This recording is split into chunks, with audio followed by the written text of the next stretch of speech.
बड़ी खबर आपको बता दें, इजराइल और हमास के बीच लगातार बमबारी हो रही है। एक और तो इजरायली सेना ने लड़ाकू विमान से हमास के ठिकानों पर बमबारी की है, तो दूसरी तरफ हमास की तरफ से भी ताबड़तोड़ रॉकेट्स की बारिश हुई है। हालांकि इजराइल के आयरन डोम ने कई रॉकेट्स को आसमान में ही तबाह कर दिया। तबाही की आप ये तस्वीरें देख रहे हैं, ये आग, ये धमाके ना जाने अब तक कितनी इमारतों को तबाह कर चुके हैं, निस्तेनाबूद कर चुके हैं और कई लोगों की मौत की जानकारी भी मिल रही है। और साथ ही कई लोग ऐसे हैं जो बेघर हो गए हैं, घायल हो गए हैं। लोगों को सामने लोगों की परेशानी विशालकाय यहां पर नजर आ रही है। 48 घंटे से लगातार, क्योंकि जो बमबारी है, फायरिंग है, गोलाबारी है, वो लगातार जारी है। स्थितियां गंभीर होती चली जा रही हैं और ये आसमान देखिए आप, लगातार इजराइल की तरफ से, हमास की तरफ से एक दूसरे पर रॉकेट्स बरसाने का जो काम है वो चल रहा है। इजराइल ने कई रॉकेट्स बरसाए। हालांकि इजराइल के आयरन डोम ने भी हमास के कई रॉकेट्स को आसमान में ही तबाह कर दिया, क्योंकि हमास की तरफ से भी लगातार, इजराइल की तरफ से भी लगातार जो रॉकेट्स हैं वो बरसाए जा रहे हैं।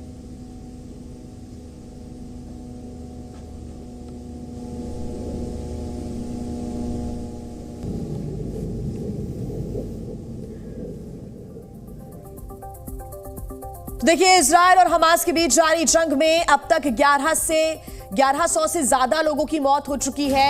इजराइल के 750 से ज्यादा लोग मारे गए हैं, इनमें 57 सैनिक शामिल हैं। तो वहीं इजराइल ने हमास के करीब 400 आतंकियों के मारने का दावा भी किया है। इजराइल की तरफ से यह बड़ा दावा किया गया है। इजराइल का दावा है कि 400 आतंकियों को मार गिराया गया है, ये दावा इजराइल कर रहा है। तो वहीं आपको बता दें कि इस पूरी जंग में अब तक 1100 से ज्यादा लोगों की मौत हो चुकी है।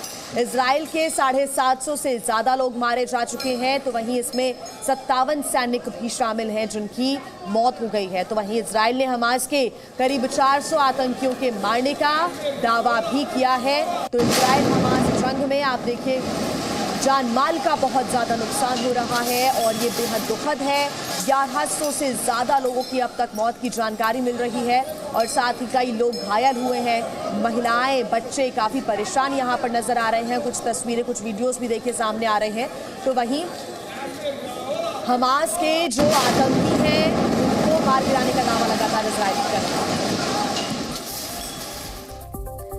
तो वहीं देखिए, इजराइल ने रेस्क्यू एयर कॉरिडोर बनाया है। वॉर जोन में फंसे लोगों को बचाने की कोशिशें हो रही हैं। वायुसेना के 2 हेलीकॉप्टर स्क्वाड्रन लगाए गए हैं। तो इजराइल ने रेस्क्यू एयर कॉरिडोर बनाया है ताकि उनके नागरिकों को सुरक्षित निकाला जा सके। जो इस वक्त वॉर जोन में फंसे हुए हैं लोग, उनको बचाने की इजराइल की कोशिश है। वायुसेना के 2 हेलीकॉप्टर स्क्वाड्रन लगाए गए हैं और इन्हीं की सहायता से इस एयर कॉरिडोर के जरिए उनको वॉर जोन से बाहर निकालने का काम किया जाएगा। तो वॉर जोन में जो लोग फंसे हुए हैं उनकी सुरक्षा के लिए ये बेहद जरूरी कदम इजराइल ने उठाया है और बताया जा रहा है कि रेस्क्यू एयर कॉरिडोर बनाया गया है। वॉर जोन में जो लोग फंसे हुए हैं उनको इसी रेस्क्यू एयर कॉरिडोर के जरिए ही यहां से बाहर निकाला जाएगा। कुछ तस्वीरें सामने आ रही हैं, कैसे हेलीकॉप्टर की तरफ भागते हुए लोग नजर आ रहे हैं और हेलीकॉप्टर के माध्यम से उन्हें सुरक्षित स्थान तक पहुंचाने की कोशिश हो रही है।